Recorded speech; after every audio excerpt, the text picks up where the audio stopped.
My children will never endure what I endured. And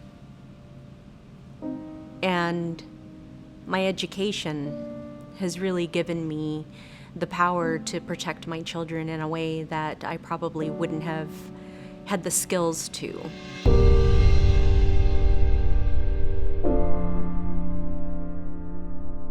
I grew up between two islands. I'm half Chamorro, originally from Guam, and half Aleut, Anungan, originally from St. Paul Island. I was born on Guam and eventually moved to St. Paul with my mother. My parents divorced when I was about 5 years old. So my father got an attorney and shipped us to Guam and asked his mom and his sister to raise my brothers and I. From the time I was turning 7 till the time I was 14, we had zero contact with our mother. It was a very abusive childhood. It was incredibly difficult to wake up every morning in fear. There were times that I could just hear my aunt's car coming up the road, and my brothers and I would scramble to pretend we're dusting a piece of furniture or to do something that was productive in her eyes. I've heard stories that my mom would put gifts under the tree for years and years. Eventually she gave them away to children out on the island because we weren't coming home. There was one morning that I didn't eat breakfast. I just didn't feel good. And I remember my aunt taking the cereal and shoving it down my throat, and I remember crying, and out of nowhere I said, I want to go back to my mom. I noticed they were scared when I said that, and I didn't realize how much power was behind it. They contacted one of my sisters, and my sister got a plane ticket, and before you knew it, I was on a plane to St. Paul to meet my mother. We both just cried because if you can just imagine, I left when I was the age of my son right now, who's 5. I can't imagine having separation from my son until he's 14.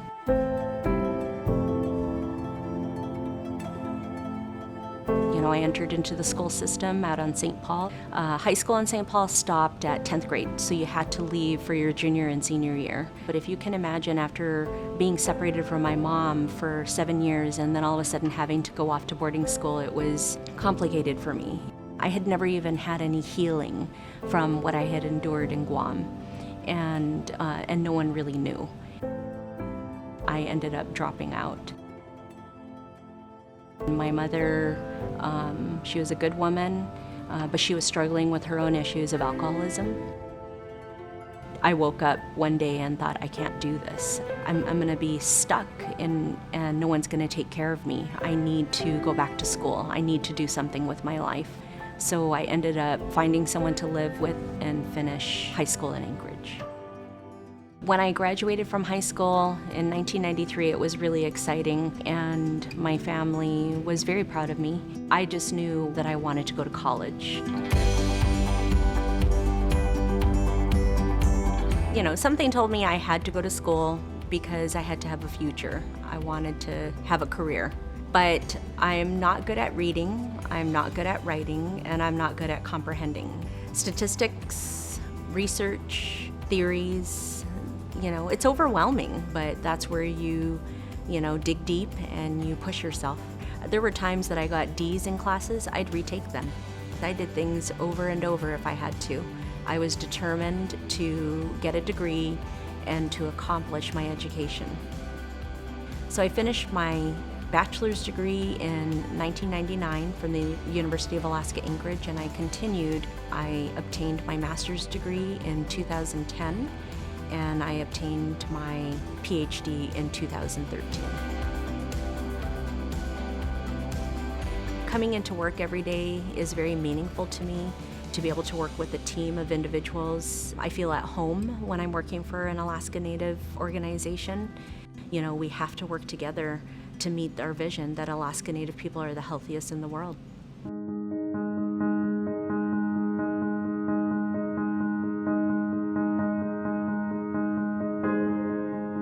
To start at basic entry-level courses, and it's okay. There's no shame in that. You meet yourself where you're at, but you can journey from there. You will be determined to go through, and you will build the foundation that maybe you didn't have, and you will be successful.